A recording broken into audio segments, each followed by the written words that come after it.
a way to come together and really reflect deeply on the relationship to these teachings, which is really our own inner journey, our own inner awakening that it's trying to remind us of as our real duty, our real spiritual duty. And duty, our dharma, our higher dharma, and our worldly dharma, really, to be engaged in the world in a positive way that doesn't cause more suffering, but tries to help build a feeling of peace. So, and that's our duty is there in our heart for us.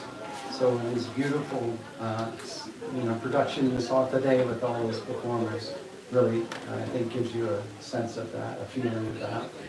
So we'll ask that you keep your voices down during it. If you need to have conversation, to take it off to the side, further away, so we preserve the spirit of honoring this teaching.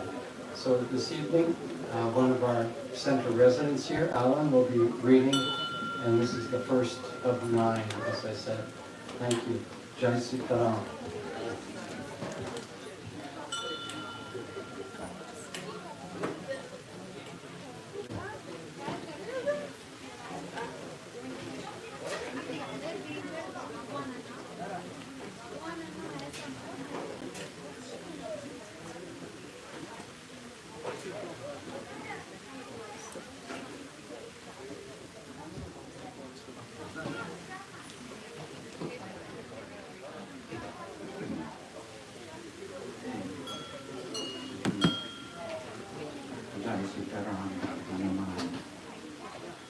First chapter of the Ramāyana from the Balakanda, the story of Rama's youth, his divine birth.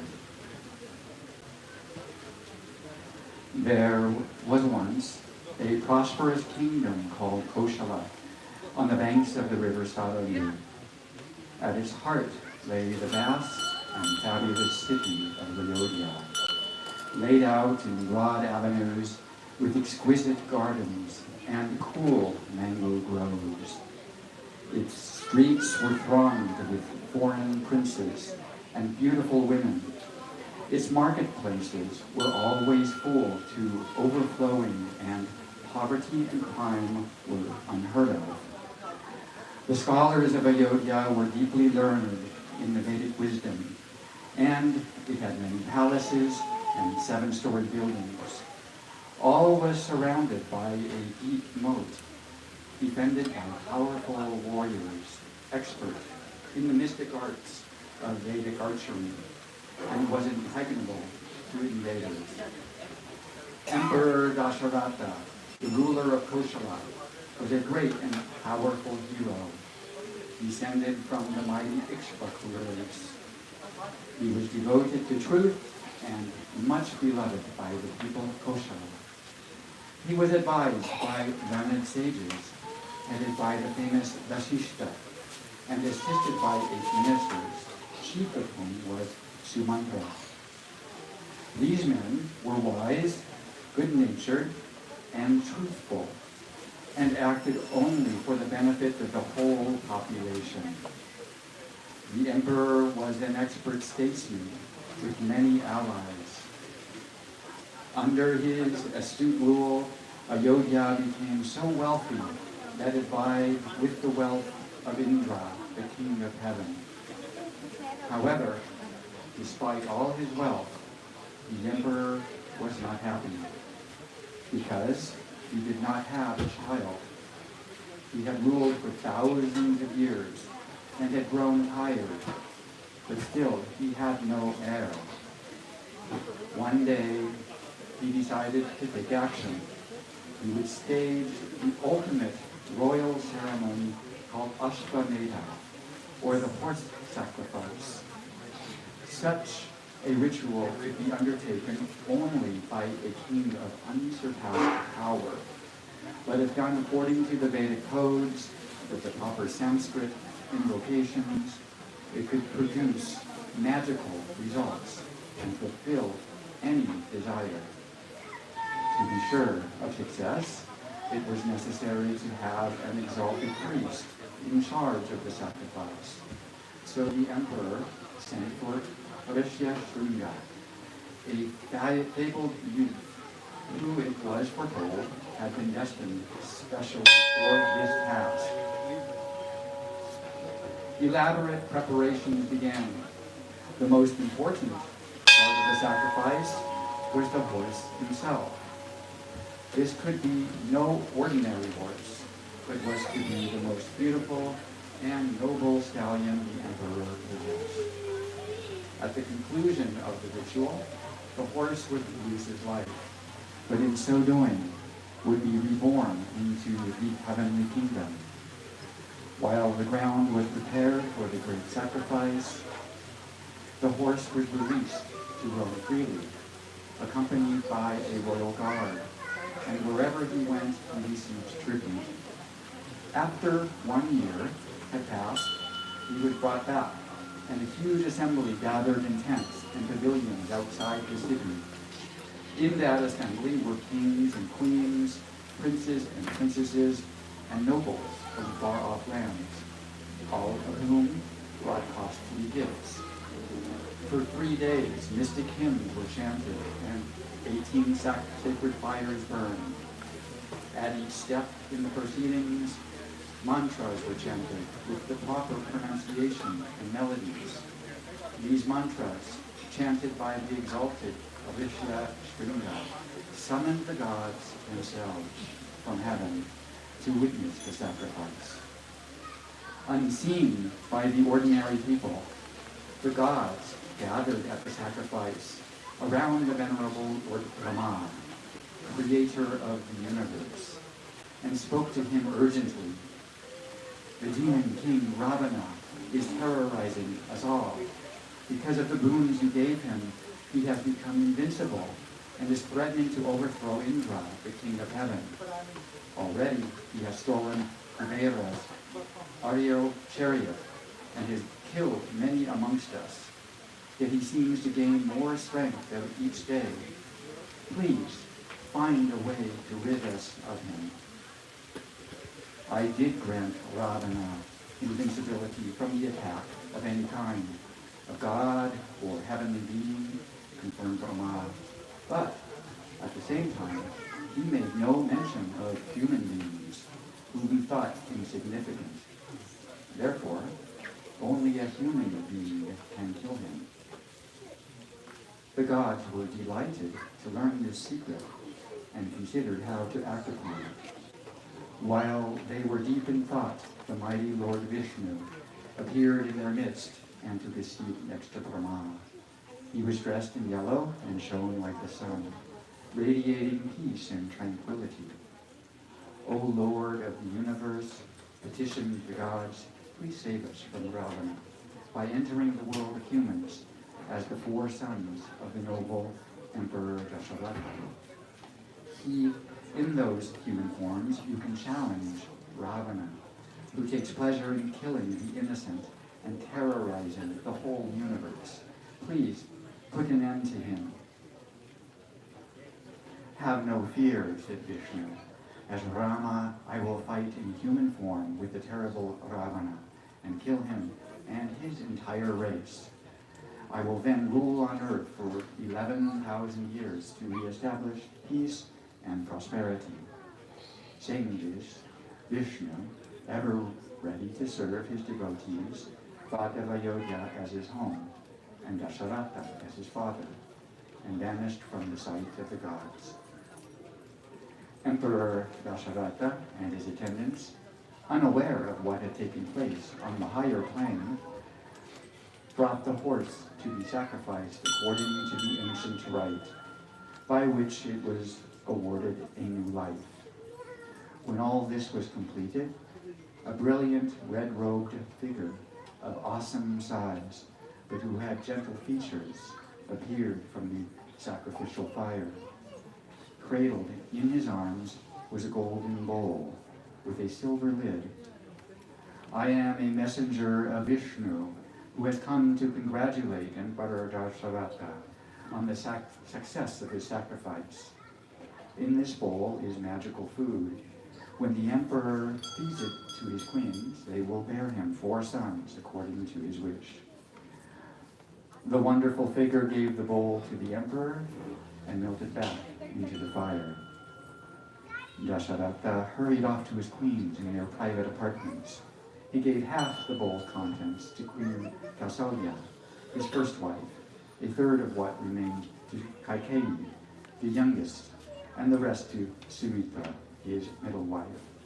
In the course of time, all three wives became pregnant, and their beauty grew as if they carried inside them the sun and the stars. Meanwhile, Lord Brahma gathered around him the inner circle of gods and issued from some instructions. Now that Vishnu is to be born as the sons of Dasharatha, he will need help to overthrow Ravana. You will need to create a race of divine monkeys with powers equal to yourselves. They must change their shapes at will and perform supernatural feats to destroy any opponent in battle. Being so commanded, the gods created monkey sons in the image of themselves. Indra, the king of heaven, had Vali, who became the monkey king. Vali's brother was Sugriva, born to Surya, the sun god. Others were born to each of the gods, and the strongest and wisest of them all was the glorious Hanuman, son of Vayu, the wind god, whose body was as strong as a thunderbolt and as swift as the wind. So came into being within a short time a race of giant monkeys who lived in the jungles eating only fruit, but whose strength and power had no limit. Roaming about the forests, they played havoc, uprooting trees and catching hold of maddened elephants at will. 10 million of them gathered around their two leaders, Vali and Sugriva, like a mass of clouds around two mountain peaks, ready to serve Lord Rama when he would call on them.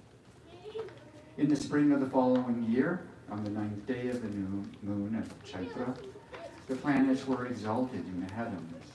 The glorious moment had arrived for the birth of Lord Rama to the happy Queen Kausalya. The child embodied half of Lord Vishnu and was marked with the signs of divinity, such as reddish eyes and long arms. On the next day, Bharata was born to the youngest queen, Kaikeyi, and Queen Sumitra gave birth to twins, Lakshmana and Shatrughna, all of whom were 1/6 part of Vishnu. When the news reached the people of Ayodhya, they danced and sang in the streets. The emperor opened his treasure house and gave gifts to the musicians and priests. Showers of petals fell from the skies, and everyone rejoiced. With the passing of the years, the boys excelled in their studies and grew tall, strong, and virtuous. Lakshmana served Rama, and Shatrughna served Bharata. Lakshmana would not eat until Rama had eaten, or sleep without him. Whenever Rama went to the forest, Lakshmana loved to follow, protecting him from all harm. Rama was deeply loved by the people and was always the one apart, the full moon in a clear sky. A trial of courage. The prince's education was nearly complete, and the emperor began to think about getting them married. One day, as he was discussing this with his counselors, the great sage Vishvamitra arrived at the palace gate, burning with brilliance from all the penances he had made. The emperor personally came out to greet him, offering him water to wash his hands, as was the custom. "I hope all goes well in your kingdom," said the sage, "and that you are faithfully carrying out your duties as emperor." Dasharatha happily brought his visitor inside, and together they entered the court.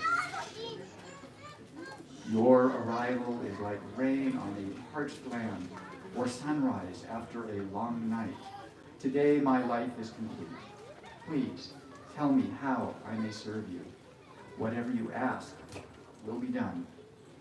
Encouraged by Dasharatha's generous words, the sage then responded, "O tiger among kings, I have undertaken an important sacrifice at my ashram, but whenever I get near the end, 2 demons of the night, sent by the demon king Ravana, pollute my altar with flesh and blood, spoiling everything. Ravana is the sworn enemy of all sages and is terrorizing the whole universe. These helpers of his are extremely powerful. Please, give me your eldest son, Rama, for just 10 days. Although he is young, he has divine powers, and he is the only one who can destroy demons. In return, I shall teach him the secrets of my many powerful weapons, possessed only by me.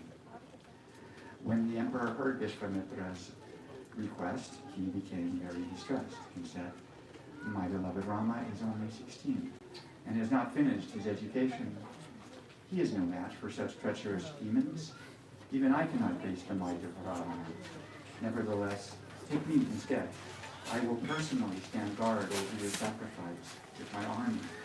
I am prepared to risk my life to help you, but not the life of my boy."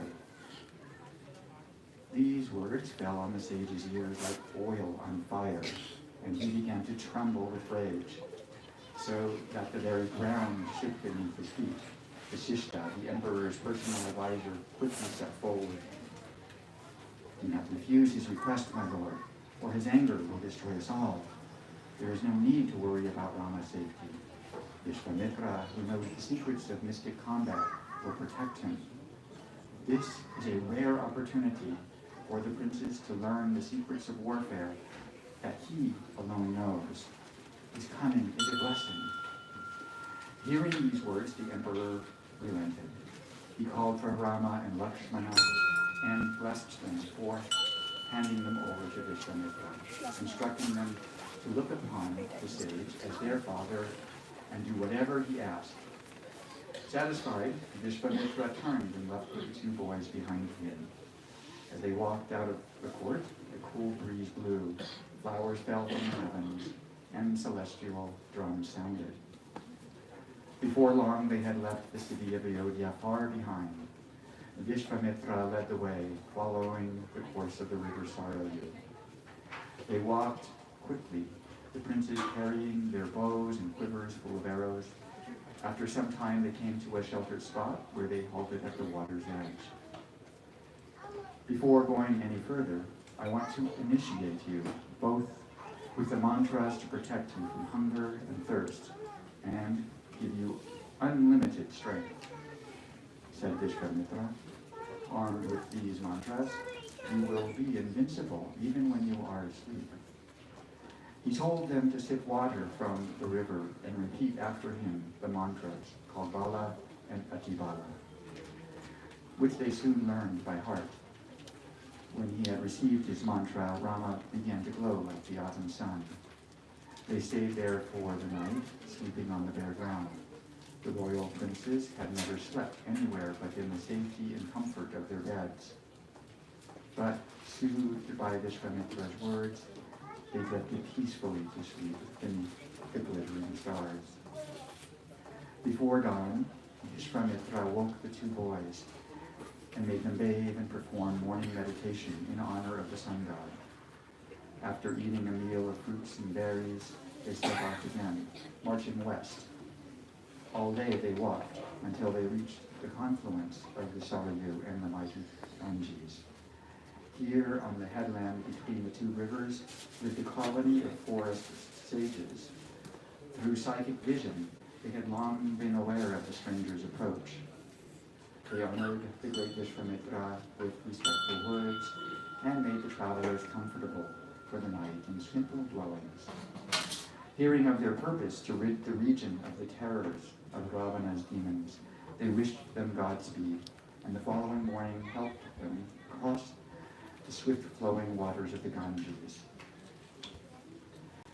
Their way forward then lay through dark and tangled jungles infested by fierce animals, and echoing with the cries of strange birds. All day they walked deeper and deeper into the forest. "What is this fearful place?" asked Rama. "It is full of lions, tigers, and elephants, but I see no sign of any humans.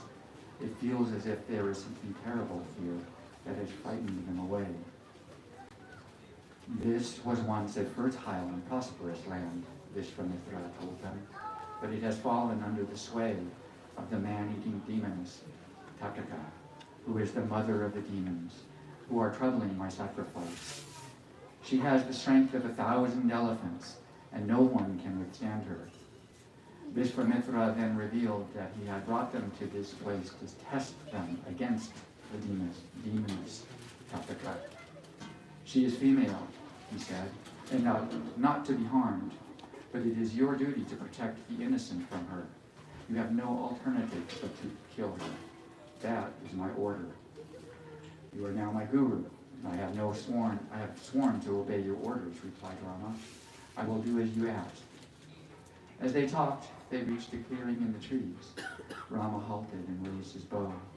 He drew his string and released it with a deep ring that resounded through the forest. It penetrated Tataka's cave and stunned her, pulsing through her like a wave of agony. Enraged at this intrusion into her kingdom, she rose up and flew over the treetops, searching for its source. In no time, she came upon Rama and Lakshmana in the clearing. Keeping her distance, she circled them from above, not knowing who these bright and terrible beings were. Rama saw her ugly and deformed shape and felt pity for this loathsome creature. He turned to Lakshmana and said to him, "She is a woman, Lakshmana, and I have no desire to kill her, evil though she may be. I will punish her by cutting off her nose and ears, and then allow her to escape with her life." But even as he spoke, Tataka discharged a magical cloud of dust, hiding her from view. And from behind this, she began to bombard Rama and Lakshmana with volleys of rocks and boulders. Aiming by sound alone, Rama struck her with razor-sharp arrows that sliced off her arms, and Lakshmana sent arrows that cut off her nose and ears. Still she did not retreat. Assuming another shape, Tataka renewed her attack on the princes, throwing rocks from all sides at once. "Do not play with this dangerous creature," warned Vishwamitra. "Dusk is approaching, and with the darkness, her strength will increase. Kill her now." Rama saw her rushing headlong towards him through the growing darkness. Quick as lightning, he met her with a swift shaft of his bow, as powerful as a thunderbolt, penetrating deep into her heart. She let out a piercing scream and fell dead. Peace had descended upon the forest, and released from Tataka's deadly spells, the place seemed to shine in the darkness. Exhausted, the princes decided to rest for the night in that very spot. The following morning, Vishwamitra decided it was time to reward his courageous disciple, Rama, with the divine weapons that he had in his possession. No ordinary weapons. These took the outward form of arrows, javelins, or discs, but were controlled by mantras and endowed with inconceivable potencies. They were cosmic spells, capable of destroying the most powerful enemy, or even entire armies. There in the forest clearing, Vishwamitra taught Rama the invocations and mantras to release and recall 100 divine weapons, one by one. Each weapon belonged to a particular deity and had its own etheric form. As the magic spells were uttered, the forest glade filled up with their shadowy presences, until a host of mysterious beings surrounded Rama. Some glowed like coals, some smoked, some were brilliant as the sun, and some were cool like the moon. Together they bowed before Rama and offered him their services. "For the time being, I have no need of you," Rama said, "but when danger threatens, please, at once, enter my mind." Silently, they walked away around him in respect and faded into the shadows. Continuing on their way, they walked all day until, emerging from the dense forest, they saw before them a mountain on whose side clustered a beautiful grove of trees like a cloud. This was Siddha Ashram, the hermitage of Vishwamitra. It was a deeply sanctified place, having once belonged to Vishnu in his incarnation of Vamana. This place belongs to Vishnu and has the power to end a person's cycle of rebirth. Please consider it your own, Rama, as I know you to be Vishnu in human form. On saying this, Vishwamitra led the boys by the hand into the grove, As they entered, disciples emerged from the streets on all sides to pay their respects to their guru and welcome the two princes. They were fed on a simple forest fare and given a place to rest. Meanwhile, as night fell, Vishwamitra started to prepare for the great sacrifice, consecrating the altar and sacrificing and sanctifying himself through chanting Vedic hymns. From that moment, he observed a vow of silence. The boys rose early the next day. They observed their morning meditation and then prepared themselves for action. When will the demons of the night come, and from what direction, they asked. The attack will come from the sky, from any direction, and at any time, without warning, they were told. For the next 6 days, you must be constantly on your guard, day and night. They stationed themselves with their bows beside the altar of sacrifice and kept watch continuously for 5 days and nights without incident. By the time night fell on the 6th day, there were still no sign of the assailants. As midnight approached, the sacrifice neared its climax, and a chill fell on the night air. Suddenly, the flames of the sacred fire leaped high. In the distance, faintly at first, they heard a series of blood-curdling shrieks approaching rapidly in their direction. 2 dark and terrible shapes hurtled out of the sky and swooped low over the altar, raining blood and lumps of flesh in all directions and spreading a foul and stifling odor. They seemed to hesitate in their onward flight, sensing the presence of the 2 young defenders. In a moment, they were back. By the flickering light of the fire, Rama saw them coming straight at him. Keeping his nerve, he called for Siteshu, the weapon of Manu, which repels opponents like a hurricane ripping through the clouds, and discharged it at the leading demon. Its effect was instantaneous. It struck the demon full on the chest and hurled him with such force that it propelled him hundreds of miles out across the Indian Ocean. Next, Rama summoned Shikara, the weapon of the fire god, and aimed it at the second demon. He pierced him in the heart and killed him instantly. That night there was great rejoicing in Sita Ashram, and everyone hailed the princes as heroes. Rama and Lakshmana asked Vishwamitra what he now wanted them to do. He told them about a sacrifice that was to take place at the court of King Janaka in Mithila, several days' journey to the north. King Janaka possesses a miraculous bow that once belonged to Lord Shiva, he told them. This bow is so mighty that neither man nor God can even lift it. He keeps it in his court and worships it with incense and offerings.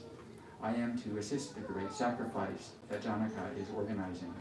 You two, come with me, and I will show you the bow.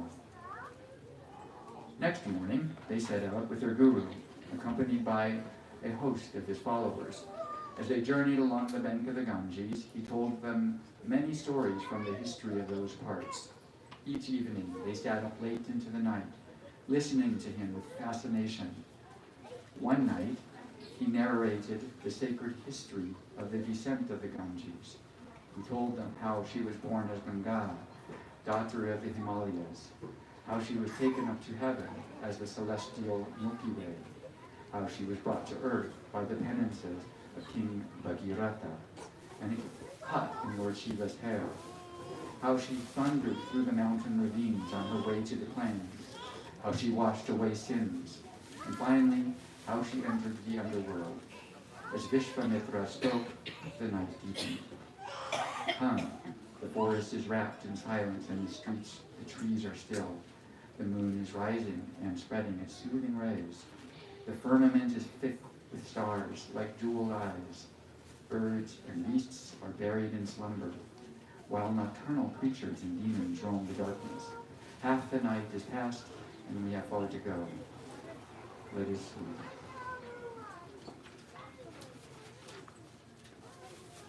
A faithful love. Outside the city of Mithila, there was a great commotion. An enormous festival ground was being prepared for King Janaka's sacrifice, which would last 12 days. Hundreds of tents had been erected and enclosures set apart for groups of rishis coming from all over India. Vishvamitra's party, with Rama and Lakshmana, set up camp. News of their arrival was carried to King Janaka, who hastened out to greet the sage. Vishvamitra introduced the two princes as the son of Dasharatha and told Janaka of their extraordinary exploits. When he saw them, he was quite astonished by their beauty and strength. To him, they looked like living gods. Then Vishvamitra asked Janaka to show them the great bow. This bow originally belonged to Lord Shiva, explained Janaka. But he gave it to my ancestor, Devavrata, and it has stayed here ever since. No one has ever been able to lift it, let alone string it, although many have tried. Now, it so happened that Janaka had a beautiful daughter, miraculously born from the earth. Her name was Sita, which means furrow, because she appeared out of the earth from a furrow plowed by the king when he was leveling the ground for a great sacrifice. The king had adopted her as his daughter and loved her dearly. She was so famous for her beauty that Mithila had once been besieged by kings fighting to win her hand. Finding no one worthy of his daughter, Janaka had vowed that only the man who could string Shiva's bow could marry her. Now, Vishvamitra had introduced Rama to the king, and he warmed to this powerful and godlike prince, and decided to invite him to attempt the feat. If you can string the bow, I promise you the hand of my daughter Sita, he said. Janaka ordered the bow to be brought out of the city and placed at the center of the sacrificial ground. This was no simple task, for it required hundreds of men to move it. It was kept in an iron chest mounted on 8 wheels. Slowly the chest was dragged out towards the center of the ground. As news spread of the king's invitation to Rama, a great crowd assembled. The chest was finally brought before them and opened to reveal the great bow. On a sign from Vishvamitra, Rama stepped forward and grasped it firmly, saying, "This venerable bow, which belonged to Lord Shiva, is now in my hand. I will lift it and see how heavy it is, and try to string it." Without effort, Rama lifted the bow and tossed it on his palm. Before the astonished gaze of the crowd, he deftly strung it and began to bend it. He bent it back into a great arc until suddenly, with an explosive report, it snapped, sending out shock waves so powerful they knocked down many of the onlookers. "Sita is won," declared Janaka. "Rama has shown himself to be a man of inconceivable strength. My daughter is dearer to me than life itself, but I now give her to Rama. He will bring fame and fortune to the house of Videha." Janaka was so excited he wanted to perform the marriage ceremony immediately. But first he sent swift messengers to the court of Emperor Dasharatha to tell him the good news and invite him to come quickly. Ayodhya lay 3-day ride away. Soon Dasharatha heard all that had passed at Janaka's court. Not only were his sons safe after successfully defeating the demons of the night, but they had reached Ayodhya, where Rama had achieved the impossible. He had won Sita's hand. Dasharatha wasted no time. The very next day, a caravan of gifts set off under armed guard, closely followed by the emperor's personal party in chariots and palanquins, protected by his army. When they reached Mithila, they set up camp beside the festival ground, where Janaka made them welcome. Rama and Lakshmana hurried to touch Dasharatha's feet, and the proud father, after offering thanks and prayers for the future happiness of his son and daughter-in-law, slept that night in peace. Janaka had a second daughter named Urmila, and his younger brother, Kushadwaja, had 2 daughters named Mandavi and Shrutakirti. All were of marriageable age. It was soon decided to form a grand alliance between the 2 royal dynasties by uniting the 4 sons of the house of Ikshvaku and the 4 daughters of the house of Videha. Through marriage, we will be joined with ties of love, pronounced Janaka. In celebration, Dasharatha gave costly gifts and thousands of cows with gold-plated horns to the brahmanas of Mithila. Then sacred fires were lit and a pavilion decorated with flowers, golden dishes, jars of water, earthen bowls full of grains. Priests offered incense and ceremonial articles of worship while intoning sacred hymns from the Vedas.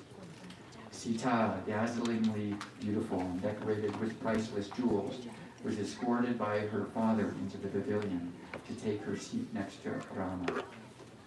Here is Sita, my daughter and the daughter of the earth, who will help you discharge your sacred duties.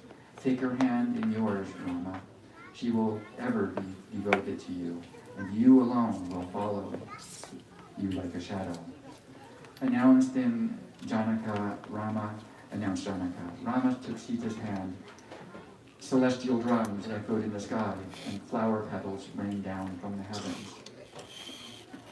One by one, the other couples were united. Urmila with Lakshmana, Mandavi with Bharata, Shrutakirti with Shatrughna. The four brothers led their brides clockwise around the sacred fire 3 times to the accompaniment of singing and the sound of musical instruments. When all was done, the newly married couples retired to the privacy of their tents, while the assembled hosts of Mithila and Ayodhya celebrated late into the night. Rama and his father soon left Mithila in a great procession.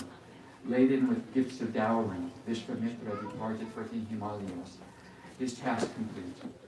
The great procession wound in its way homeward to Ayodhya, where joyous celebrations were held to welcome the returning emperor and his sons with their brides. Flags and festoons fluttered from tall buildings that looked like the snow-capped peak of the Himalayas. Crowds came out to meet them and threw flower petals on the ground. Dasharatha's queens lovingly embraced the princesses and took them by the hand to the private apartments. The princesses, showing proper respect for their elders and being devoted to their husbands, lived happily in their new homes. For Rama and Lakshmana, life was kind. In the company of their illustrious guru, Vishwamitra, they had made the passage from youth to manhood, had learned the arts of mystic weapons, and had gained beautiful wives. They now lived peacefully as dutiful sons and husbands amidst their friends and relatives. And so ends the story of Rama's youth.